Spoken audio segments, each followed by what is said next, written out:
dan selamat datang yang terhormat kepada narasumber hebat kita, Bapak Dwi Cahyono, yang kami hormati Bapak Yosi Indra Hardianto selaku Kepala Museum Singosari. Dan sekali lagi kami ucapkan selamat datang kepada seluruh hadirin dalam rangkaian acara retrospeksi Museum Singosari yang bertemakan berdamai dengan masa lalu.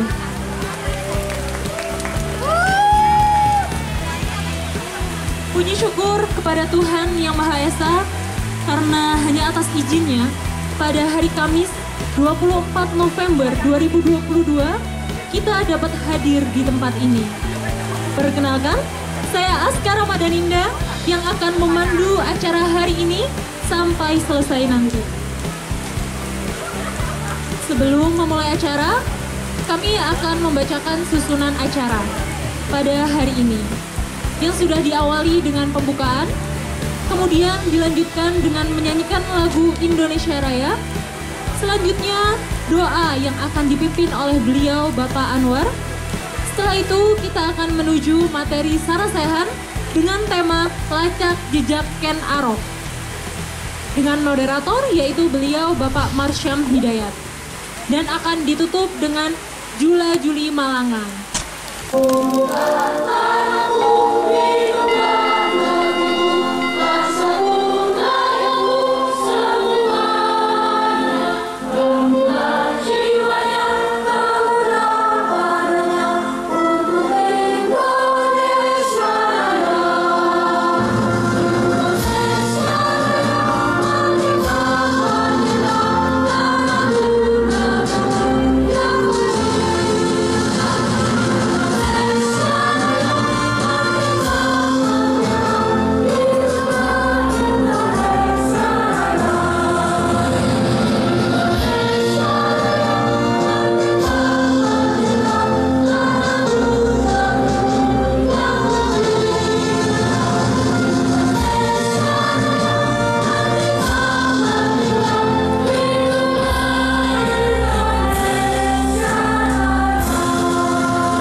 Hadirin dipersilahkan duduk kembali. Berkah kepada kami atas acara yang kami selenggarakan. Hari ini kami menyelenggarakan acara fokus grup discussion tentang jejak Ken Arok. Ya Allah ya Robbi, jadikanlah kegiatan ini kegiatan yang bermanfaat untuk kami semua. Jadikanlah kegiatan ini merupakan kegiatan yang menjadikan kami tidak lupa akan asal-usul kami, termasuk sejarah kami. Ya Allah ya Rabbi, limpahkanlah kemanfaatan kepada kami semua. Rabbana atina fid dunya hasanah wa fil akhirati hasanah wa qina adzabannar. Subhana rabbika rabbil izzati amma yasifun wa salamun alal mursalin walhamdulillahi rabbil alamin. Hari ini kita di Museum Singasari, tentu kita akan ingat tentang jejak Singasari. Jadi sebelum Kabupaten Malang, sebelum Singasari, dulu ada kota raja yang namanya Tumapel. Ya. Jadi di sana ternyata bahwa kita adalah anak cucu dari Sang Amurwa Bumi sebagai dinasti raja-raja Jawa. Oleh sebab itu, supaya bagaimana kita nanti berdialog, berdiskusi tentang Ken Arok. Oleh sebab itu pada sore hari ini mari kita dengarkan bersama, yaitu narasumber yang sangat luar biasa, yaitu Bapak Dwi Cahyono akan memaparkan tentang Ken Arok secara utuh. Oke, kita sambut, kita tepuk tangan untuk narasumber yang pertama. Monggo Pak Dwi. Oke. Baik, selamat sore teman-teman sekalian, saya turun ya, karena terlalu jauh jaraknya kalau saya di panggung. Jadi sama saya Yosi, saya dulu dianggap sebagai kepala penyembah berhala sekecamatan Singosari, karena saya menyimpan benda-benda kuno. Makanya mungkin dalam mindset teman-teman sekalian bahwa museum ini adalah wahana hantu yang besar, karena menyimpan benda-benda kuno yang pasti ada jinnya. Ada keris yang berisi kuntilanak, ada batu yang berisi genderuwo mungkin, Tapi itulah beban yang harus kami tanggung. Tetapi dari 10.000 tamu yang sudah berkunjung ke pameran kami pada waktu hari ini, ketika saya melaksanakan riset gampang-gampangan gitu, ada 3 statement yang sangat penting untuk saya share pada sore hari ini, yaitu yang pertama, kenapa sejarah, kenapa Ken itu nggak sepopuler Jennie Blackpink, kenapa Ken Umang tidak sepopuler dengan Lisa Blackpink? Karena yang pertama adalah diajarkan oleh orang yang tidak menarik. Jadi bagi para calon pendidik, mulailah untuk bisa menghidupi pekerjaan kalian, teman Anda sekalian, ketika sudah menjadi pengajar.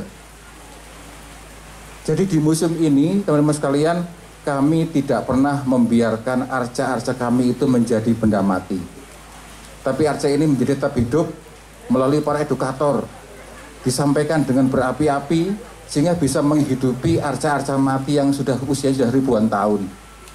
Terus yang kedua adalah ketika belajar dengan orang-orang yang masih awam dan tidak tertarik dengan sejarah, jangan menggunakan kata-kata arkeologi yang susah. Sudah antipati, dihantam dengan kata-kata seperti Dwarajala, seperti Mahisa Wongateleng, seperti Kertarajasa Jayawardhana. Orang pasti sudah moh duluan. Yang ketiga adalah pengajar ini tidak menarik. Yang kedua adalah memakai bahasa-bahasa yang membuat orang itu tersesat. Karena sama sekali awam, yang pertama. Dan kedua itu sudah awam dijejali dengan kata-kata arkeologis yang rumit, menjadi tersesat yang mendengarkan. Yang ketiga adalah penggunaan multimedia, sehingga bisa bridging dari ilmu sejarah ini bisa tersampaikan kepada audiens itu dengan jalan yang sangat menarik.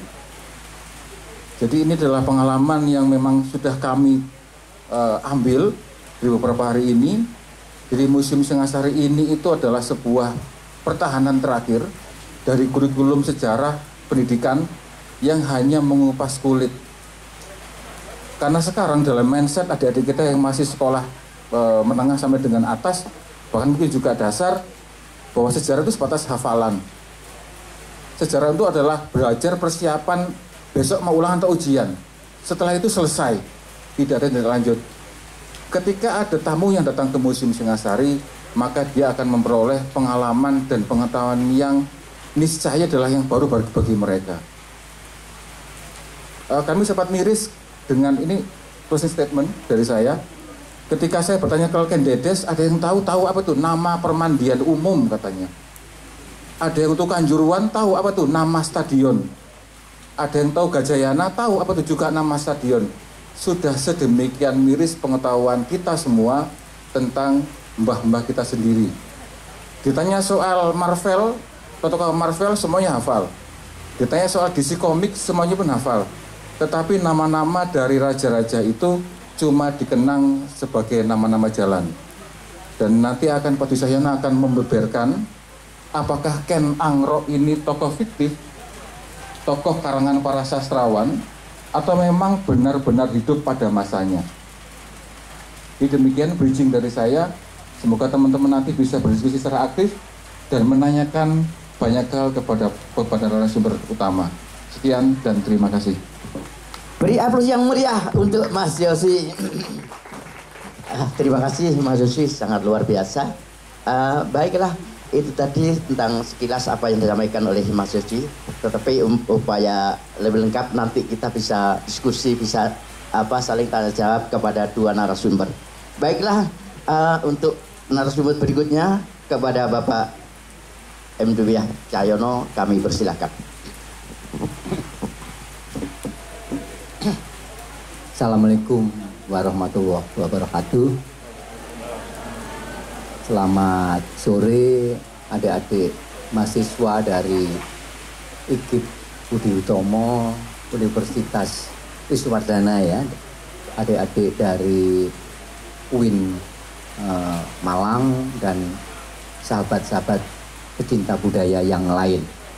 Hari ini kita berada di halaman museum yang namanya mengabadikan nama salah satu kerajaan yang ada di Nusantara, yaitu Kerajaan Sing Singhasari yang sekarang orang menyebut dengan Singosari. Nah, Singhasari atau Singosari itu merupakan sebutan populer dari istilah lain atau sebutan lain, yaitu Tumapel. Oleh karena itu kerajaan Singhasari itu bisa juga disebut dengan kerajaan Tumapel. Sesungguhnya nama kerajaan ini adalah Tumapel, kerajaan Tumapel, yang ibu kotanya atau istilah kunonya Kadatwannya itu adalah Singhasari. Singhasari merupakan salah satu dari dua ibu kota kerajaan yang pernah menjadi ibu kota kerajaan Tumapel. Ibu kota kerajaan yang pertama berada di Kota Malang bagian timur, yang konon dalam kitab Pararaton disebut dengan nama Kutaraja. Di mana Kutaraja? Kutaraja adalah nama lama yang sekarang berubah sebutan menjadi Kuto Bedah. Jadi kutonya masih tetap, kemudian rajanya diganti dengan Bedah menjadi Kuto Bedah, yaitu suatu desa atau kelurahannya, satu areal yang berada di Kota Malang bagian timur. Jadi kalau Anda di Kota Malang, paling enak ancar-ancarnya itu adalah pasar besar Kota Malang ke arah timur, Kelenteng ke arah timur, terus menuju ke arah Kedung Kandang, jembatan Kedung Kandang. Namun sebelum jembatan Kedung Kandang, yaitu setelah ada jembatan yang namanya jembatan Muharto di Jalan Muharto, kemudian belok ke selatan, itulah kelurahan Kuto Bedah yang pada tahun 1811 tempat itu masih bernama Kutaraja. Ya, jadi nama Kuto Bedah itu adalah perubahan nama dari Kutaraja. Nah, tempatnya membukit, dipagari oleh 3 sungai. Ada Kali Brantas yang ada di sisi paling barat, kemudian di sebelah timurnya ada Kali Bango. Ini dari arah utara menuju ke selatan yang lewat Bunul dan seterusnya. Kemudian kedua sungai ini yaitu kemudian dari arah timur adalah dari timur kemudian membelok ke arah barat, itu ada di sebelah selatan. Posisinya di sebelah selatan Kuto Bedah ada Kali Amprong. Ini mata airnya dari Gunung Semeru, dari Watu Pecah di Gunung Semeru. Nah, 3 sungai itu ditambah dengan Bengawan Berantas, Kali Berantas dari Berantas, kemudian Kali Bango dan Kali Amprong itu kemudian bertemu di satu titik. Nah, titik itu berada di sekitar Kuto Bedah. Jadi dengan demikian Kuto Bedah ini merupakan tanah membukit yang merupakan pertemuan 3 sungai, yaitu Berantas, Amprong dan Bango. Nah, tempat itulah yang pada masa lampau, yaitu pada kurang lebih abad ke-13 awal Masehi, itu dijadikan sebagai ibu kota kerajaan Tumapel dengan nama Kutaraja. Ini merupakan ibu kota kerajaan Tumapel yang pertama. Nah, apakah dari masa pemerintahan raja siapa sampai dengan masa pemerintahan raja yang mana? Ada kemungkinan Kutaraja itu dijadikan sebagai ibu kota kerajaan Tumapel itu antara masa pemerintahan raja yang pertama, yaitu Ken Angrok, atau nama gelarnya adalah Sri Ranggah Rajasa. Kalau mau disebut lebih panjang adalah Sri Rangga Rajasa Sang Amurwabhumi, atau sebutan lainnya adalah Sri Rangga Rajasa, nah ini Sang Girinata Putra. Ini dari Prasasti Mula Malurung menyebutnya tidak Sang Amurwabhumi seperti pada Kakawin Negara Kertagama, tetapi menyebutnya dengan Girinata Putra, Putra Girinata. Nah ini menarik ya, karena dalam Pararaton Ken Angrok itu juga disebut sebagai Putra Girinata, Putra Dewa Siwa, atau sebutan lain untuk Dewa Siwa itu adalah Girinata. Nah itu merupakan pusat pemerintahan kerajaan Tumapel yang pertama di Kuta Raja, yang lokasinya sekarang berada di Kelurahan Kuto Bedah pada sub-area timur Kota Malang. Sampai kapan dipergunakan sebagai pusat pemerintahan, yaitu dari masa pemerintahan Ken Angrok, kemudian Anusapati, sampai awal masa pemerintahan Raja Wisnuwardana. Nah, pada masa pemerintahan Raja Wisnuwardana, kurang lebih pertengahan tahun 1250-an, kurang lebih tahun 1248 atau kurang lebih tahun 1250-an, ibu kota kerajaan Tumapel direlokasi, dipindahkan dari Kuta Raja yang berada di subarea timur Kota Malang ke arah utara. Ke arah utara itu kemana? Ke suatu tempat yang bernama Singhasari. Nah, Singhasari itu terletak di area yang sekarang bernama Singosari. Ya. Singosari kita kenal sekarang menjadi nama kecamatan. Ya. Di Kecamatan Singosari kita tidak menemukan desa bernama Singosari. Ya, jadi Singosari terabadikan menjadi nama kecamatan. Karena itu kawasan Singosari itu lebih dari satu desa. Karena itu tidak menempel pada nama desa, tapi menjadi nama kecamatan. Museum ini berada di area Singosari. Oleh karena itu pilihan Museum Singasari itu di Kecamatan Singosari ini sebenarnya pilihan yang tepat, karena lokasinya itu di X, ya, di bekas ibu kota kerajaan Tumapel yang kedua ya, paruh kedua, karena paruh pertamanya di Kutaraja, paruh keduanya ada di wilayah yang sekarang bernama Singosari, di kurang lebih sekitar tempat ini. Nah, adik-adik sekalian, sebagai sebuah kerajaan, Tumapel itu bukan merupakan kerajaan yang usianya sangat panjang, tidak. Tumapel hanya berusia 70 tahun. Kerajaan ini tampil sebagai kerajaan yang otonom, sebagai kerajaan yang merdeka, artinya tidak bernaung di bawah kerajaan yang lain. Tahun 1222 Masehi, ya, 1222 Masehi. Kita coba hitung kalau tahun ini yaitu tahun 2022 dikurangi tahun 1222, tepat pada tahun ini yaitu tahun 2022, Singhasari sebagai Tumapel sebagai kerajaan yang merdeka, sebagai kerajaan yang otonom, tepat berusia 800 tahun, ya.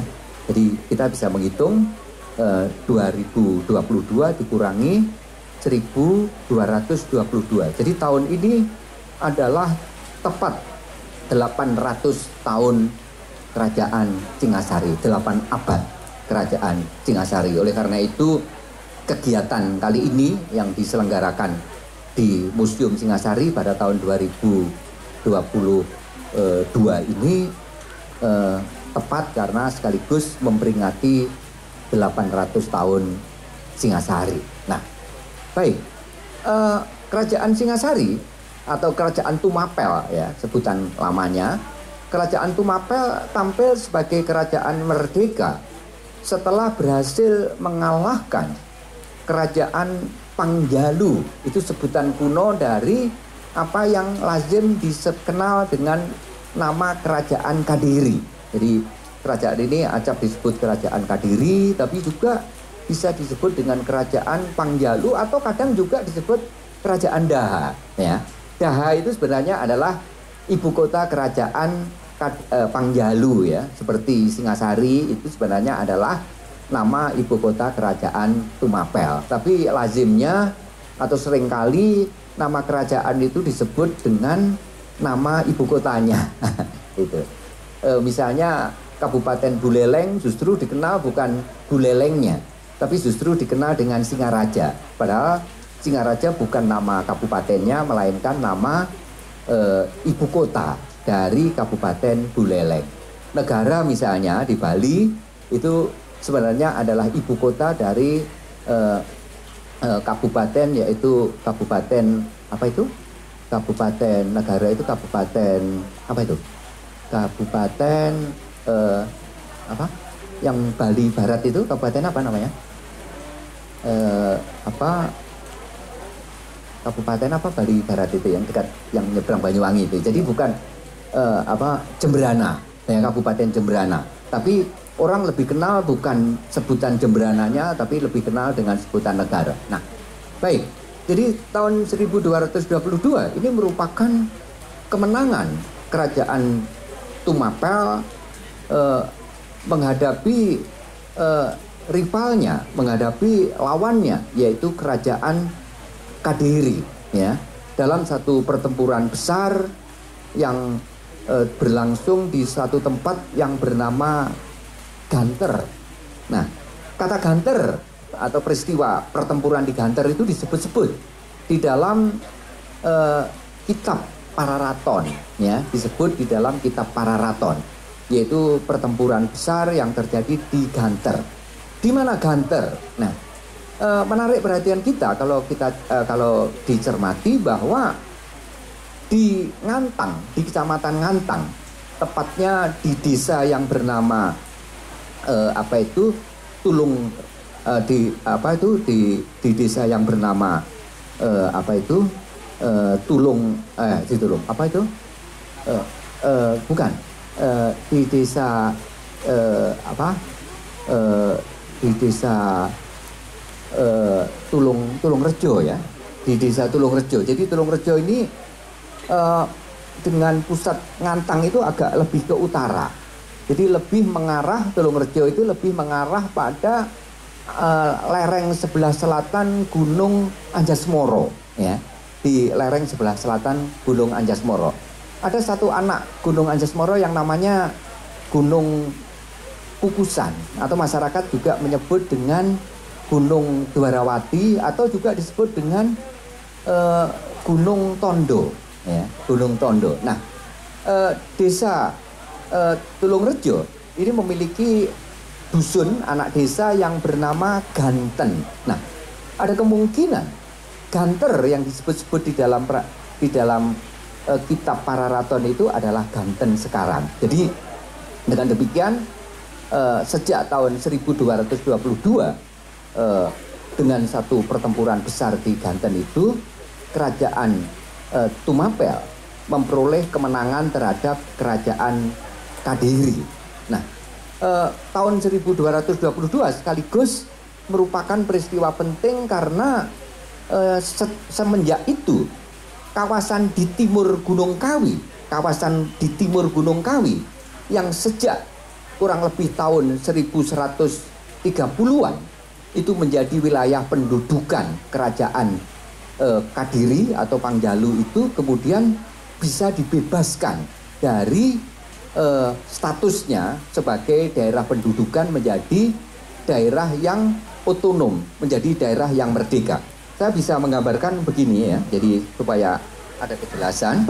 Ini adalah Gunung Kawi, ya. Kawasan di timur Gunung Kawi itu adalah kawasan yang dulu bernama Tumapel.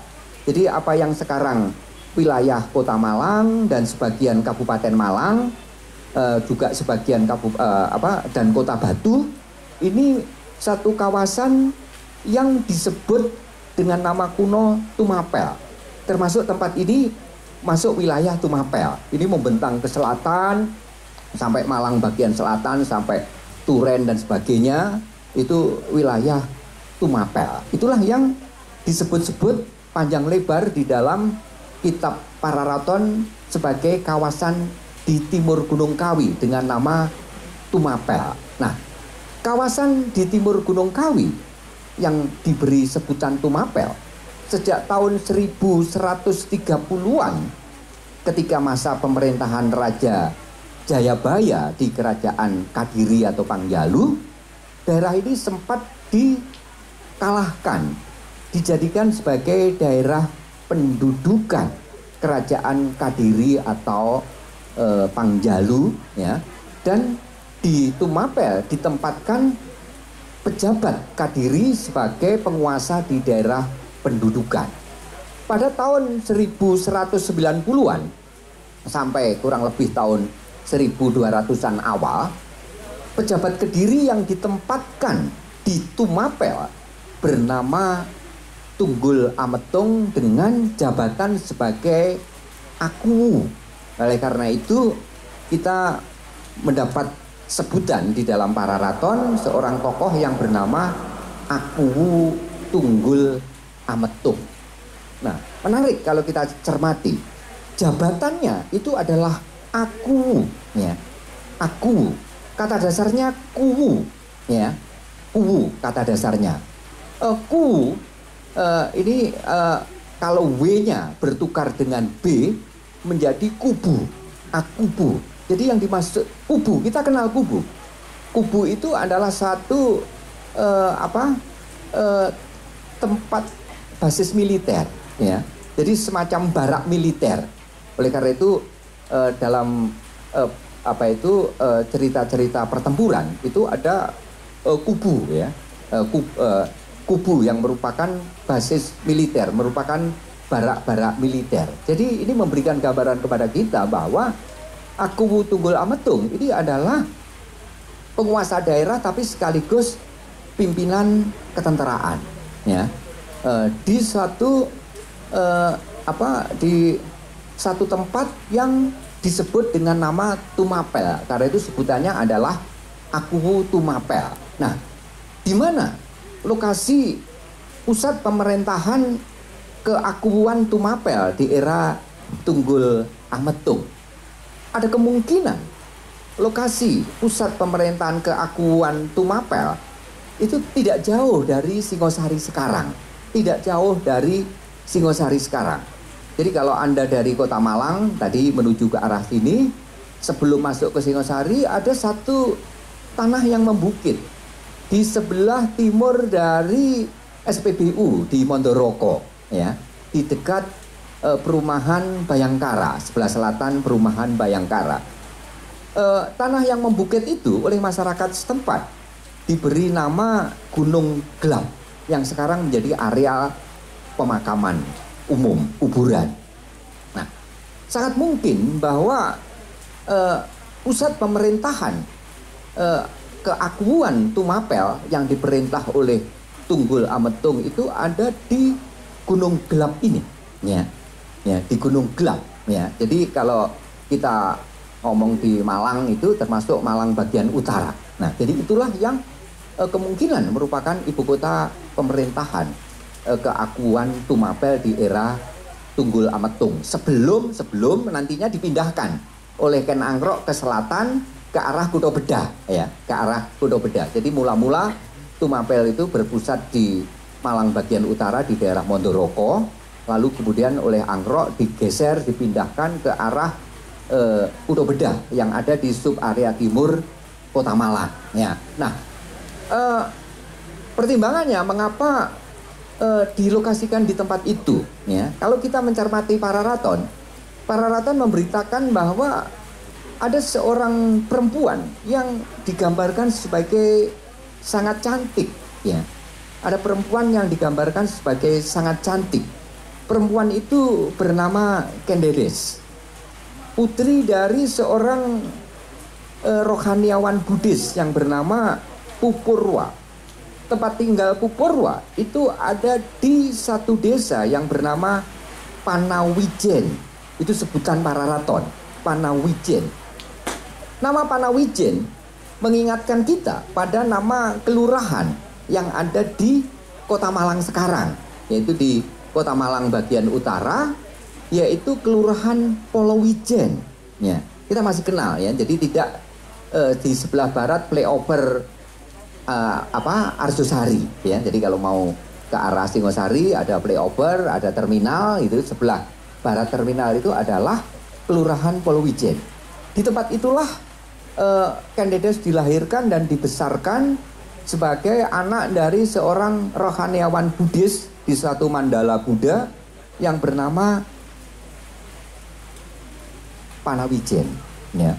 Yang nama kunonya berdasarkan prasasti yang dikeluarkan oleh Pu Sendok, yaitu Prasasti Kanuruhan B. Nama yang lebih awal itu adalah Panawidian. Dari Panawidian menjadi Panawijen dan sekarang menjadi Polowijen. Nah, artinya apa yang disebut-sebut di dalam Pararaton itu masih bisa kita lacak lokasinya sekarang ya. Nah, dalam Pararaton disebutkan bahwa putri dari Pupurwa yang bernama Ken Dedes itu adalah perempuan yang sangat cantik yang diistilahi dengan Listu Hayu atau Hayu Anulus ya. Hayu itu cantik ya. Sekarang masih kita kenal sebutan Ayu ya dalam bahasa Jawa Baru ya. Ayu itu artinya cantik. Bahkan kecantikan Ken Dedes itu disebut-sebut berhasil mengalahkan ya. Berhasil mengalahkan kecantikan dari rembulan. Ya, masyarakat Jawa menyebut rembulan itu sebagai benda angkasa yang sangat cantik gitu ya. Jadi yang dalam Pararaton rembulan itu diistilahi dengan sasa. Sasa itu artinya rembulan. Ada varian sebutannya sasa, sasi ya. Jadi sasi apa, bulan apa, wulan apa. Nah, jadi kecantikan rembulan saja kalah dengan kecantikan Ken Dedes. Oleh karena itu kalau kita lihat arca Ken Dedes di dalam ya, di museum itu terlihat bahwa perempuan ini cantik, tapi tidak hanya cantik fisiknya. Ken Dedes itu adalah seorang tokoh yang digambarkan memiliki kecantikan yang outer dan inner. Jadi cantik luar sekaligus cantik di dalam. Karena itu Ken Dedes juga memiliki apa yang diistilahi dengan inner beauty ya.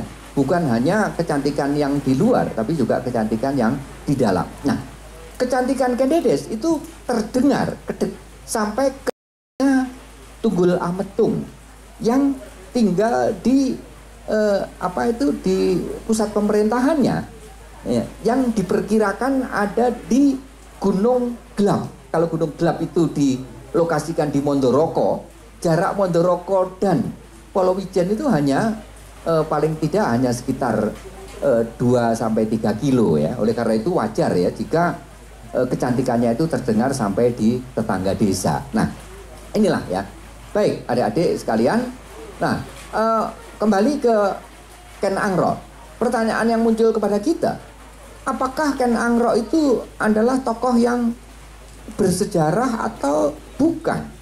Apakah tokoh Ken Angro itu historis atau ahistoris? Nah, kalau kita mencermati namanya, yaitu Ken Angro, memang Ken Angro itu hanya disebut-sebut di dalam kitab Pararaton. Pada sumber-sumber data lainnya, nama Ken Angro itu kita tidak dapati. Ya. Jadi hanya Pararaton saja yang menyebut nama Ken Angro. Tapi ada sumber-sumber data lain, yaitu misalnya kitab Nagara Kertagama atau ada sejumlah prasasti ya. Sejumlah prasasti seperti prasasti Mula Malurung yang berangkat tahun 1255 dan prasasti-prasasti dari Raja Wisnuwardana yang lain yang menyebut raja pertama dari kerajaan Tumapel. Namanya adalah Sri Ranggah Rajasa atau bisa dilengkapi dengan Sri Ranggah Rajasa Sang Amurwabumi atau Sri Ranggah Rajasa Sang Girinata Putra. Nah, lalu apa hubungannya Sri Ranggah Rajasa itu dengan Ken Angro? Nah, Ken Angro yang disebut-sebut di dalam Pararaton itu merupakan nama diri, nama kelahiran. Jadi pada masa lampau seseorang itu bisa saja memiliki lebih dari satu nama. Mungkin Nama yang bisa. pertama, ya Mungkin saya bisa. singkat. Nama yang pertama itu adalah nama ketika yang bersangkutan itu lahir, yang disebut dengan Garbopati nama. Garba itu artinya perut gitu ya. Jadi setelah keluar dari kandungan itu disebut dengan Garbopati nama. Nah, Garbopati namanya adalah Ken Angro. Nama inilah yang digunakan oleh para raton. Sedangkan sumber-sumber data yang lain yaitu ya Negara Kertagama atau sejumlah prasasti dari masa pemerintahan Wisnuwardana termasuk Mula Malurung menyebutnya tidak dengan menggunakan nama lahir atau Garbopati nama, tapi nama pentabisan, nama gelarnya, atau dalam istilah kuno disebut dengan Abhiseka nama. Ya, Abhiseka namanya adalah Sri Ranggah Rajasa. Oleh karena itu Sri Ranggah Rajasa itu sama dengan Ken Angro. Nah, jika benar demikian, maka sebenarnya tokoh ini tidak hanya disebut-sebut di dalam para raton, tapi juga disebut-sebut di dalam sumber data teks yang lain, yaitu KKW Negara Kertagama atau bahkan sejumlah prasasti yang berasal dari masa pemerintahan Wisnuwardana. Oleh karena itu berdasarkan nama ini, pencermatan nama ini, maka cukup alasan untuk menyatakan bahwa Ken Angro itu adalah tokoh yang bersejarah. Ini yang pertama. Kemudian yang kedua, Ken Angro ini banyak dikisahkan dalam kitab para raton. Bahkan para raton itu memuat satu kisah panjang Ken Angro, mulai dari kehidupannya yang terdahulu sebelum lahir ke dunia sebagai Ken Angro, yaitu dulu sebelumnya Angro ini sudah lahir sebagai anak janda dari Jiput yang tinggal di sebelah barat Gunung Kawi. Lalu setelah kemudian kematiannya dia akan lahir kembali ke daerah di timur Gunung Kawi sebagai putra dari Kendok dan seterusnya. Nah, para raton dengan demikian memuat kisah panjang mengenai Ken Angro, sehingga bisa dikatakan bahwa para raton ini memuat tentang balada Angro, mulai dari kehidupannya sebelum lahir ke dunia sampai kemudian kelahirannya dan seterusnya sampai kematiannya. Oleh karena itu cukup beralasan untuk mengatakan bahwa para raton itu merupakan kitab balada tentang Angro, khususnya bagian pertama dari kitab para raton. Nah, walaupun kitab para raton itu ditulis kurang lebih berjarak 250 hingga 300 tahun setelah masa kehidupan Ken Angro, tetapi yang menarik perhatian kita, apa yang disebutkan di dalam para raton, tempat-tempat yang disebutkan di dalam para raton masih bisa kita lacak keberadaannya di wilayah Malang Raya sekarang. Misalnya tempat tinggal dari ayah angkat Ken Angro yang bernama Bango Samparan itu tinggal di Karuman. Karuman itu sampai sekarang masih menjadi nama dusun, nama kampung, yaitu Kampung Aruman atau Kampung Karuman yang berada di Kelurahan Tlogomas di Malang bagian barat. Ya. Contoh lain, Ken Angro dalam para raton digambarkan sebagai belajar pertama kali kepada guru Janggan yang tinggal di Sagenggeng. Sagenggeng masih kita kenal sekarang sebagai nama desa, yaitu desa Segenggeng yang ada di Pakesaji di Malang bagian selatan.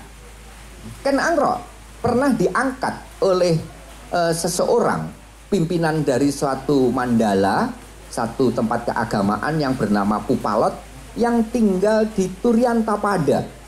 Kata Turyanta ini sebenarnya berasal dari kata Turian yang sudah disebut-sebut di dalam prasasti tahun 929. Jadi dari nama Turian kemudian menjadi Turyanta, Turyantapada, dan sekarang menjadi Turen. Nah, ini tempat tinggal dari ayah angkat Angro yang bernama Pupalot. Demikian juga ketika Angro pertama kali bertemu dengan Dangyang Logawe, itu bertemu di satu tempat perjudian yang bernama Taloka. Taloka masih kita kenal sebagai satu desa yang bernama Talok di Turen juga, dan seterusnya ya. Di dalamnya masih banyak menyebut nama-nama tempat yang masih bisa kita kenali sekarang, seperti misalnya Angrok sempat mengungsi di Junwatu. Junwatu menjadi nama dusun dari desa Junrejo yang ada di Batu bagian selatan. Lulumbang, baik Lulumbang bagian timur atau Lulumbang bagian barat, itu masih bisa kita kenali. Lulumbang bagian timur, tempat di mana Angrok melakukan perampokan, itu masih bisa kita lokasikan di Lumbang Sari, di daerah di Kecamatan Bululawang dan seterusnya. Ini menjadi petunjuk kepada kita bahwa penulis Pararaton itu sangat paham terhadap kawasan yang ada di timur Gunung Kawi, sehingga tempat-tempat yang berada di kawasan timur Gunung Kawi itu dengan tepat itu dipetakan, sehingga kalau kita mengikuti pergerakan Ken Angrok, terutama ketika dikejar-kejar oleh prajurit Tumapel, tergambar bahwa tempat-tempat yang dilalui itu adalah tempat-tempat yang ada di wilayah Malang Raya sekarang, termasuk tempat di mana Angrok bersembunyi dari pengejaran prajurit Tumapel di suatu hutan yang bernama Patang Tangan. Nama Patang Tangan itu berasal dari kata patangan tangan, yang sekarang berubah sebutan menjadi kayu tangan, yaitu koridor yang ada di sentra kota Malang. Nah, ini beberapa desa ya, yang selebihnya masih terdapat sejumlah desa lainnya yang disebut-sebut di dalam Pararaton. Oleh karena itu sumber data teks yaitu Pararaton yang dalam beberapa hal kalau kita periksa dengan menggunakan sumber data yang lain, baik itu sumber data teks susastra lain, Negara Kertagama, Prasasti, kemudian kalau kita lacak nama-nama desanya atau toponiminya, kemudian kalau kita juga lacak tinggalan-tinggalan purbakala yang ada di masing-masing tempat itu, ternyata juga terbukti, seperti misalnya Karuman. Karuman itu jelas desa kuno karena ada reruntuhan candi di Karuman. Nah, ada kemungkinan candi ini merupakan anugerah balas jasa dari Angrok kepada ayah angkatnya, yaitu Bangu Samparan dan seterusnya. Oleh karena itu, apabila masyarakat meragukan apakah Angrok itu tokoh yang historis atau ahistoris, berdasarkan topangan dari ragam sumber data ini, maka cukup alasan untuk mengatakan Angrok itu adalah tokoh yang historis, bukan ahistoris. Kemudian yang berikutnya, yang terakhir, pertanyaannya, apakah Angrok itu adalah tokoh yang perilakunya semata-mata hitam, jadi tokoh yang bergelimang di dunia hitam? Tidak. Angrok digambarkan oleh Pararaton itu secara manusiawi sebagai orang yang pada satu sisi memang memiliki warna hitam pada perjalanan hidupnya, tapi bukan hitam tam. Pada sisi yang lain ada sisi putih dari Angrok, tapi juga kita tidak mengatakan Angrok itu kehidupannya putih tik, jadi tidak hitam tam tapi juga tidak putih tik. Artinya ada sisi kelamnya tapi juga ada sisi terangnya. Angrok digambarkan pada Pararaton sebagai orang yang terlibat dalam perbuatan-perbuatan yang mengarah kepada kenakalan-kenakalan dan kejahatan-kejahatan, seperti misalnya melakukan pencurian, melakukan perjudian, pemerkosaan, perampokan dan sebagainya. Tapi Angrok juga digambarkan oleh Pararaton sebagai tokoh yang memiliki sisi-sisi baik, misalnya tekun dalam belajar, tahu balas budi. Dia berbalas budi terhadap ayah angkatnya Bangu Samparan, terhadap Kebu Hijau, anak-anak Kebu Hijau dan seterusnya, terhadap gurunya yaitu Dangyang Logawe dan seterusnya. Bahkan Angrok tampil ke depan sebagai penguasa pertama di Kerajaan Singasari, sebagai cikal bakal, sebagai Famsakerta atau Famsakara dari dinasti Kesingasarian yang disebut dengan dinasti Rajasa. Hadirnya Kerajaan Singasari atau Kerajaan Tumapel berkat upaya gigih dari Angrok untuk membebaskan kawasan timur Gunung Kawi dari pendudukan Kadiri. Saya kira demikian. Wassalamualaikum warahmatullahi wabarakatuh. Baiklah, setelah kita mendengarkan paparan dari Pak Wijaya Yono, seakan-akan kita sudah membaca tentang kitab negara Kertagama dan para raton yang menceritakan secara utuh tentang perjalanan Ken Arok. Baiklah, untuk sesi berikutnya adalah sesi tanya jawab. Tapi seorang mubeng desa keliling kecamatan, orang numpak kendaraan mlaku-mlaku karo kidungan wilayah Kabupaten Malang.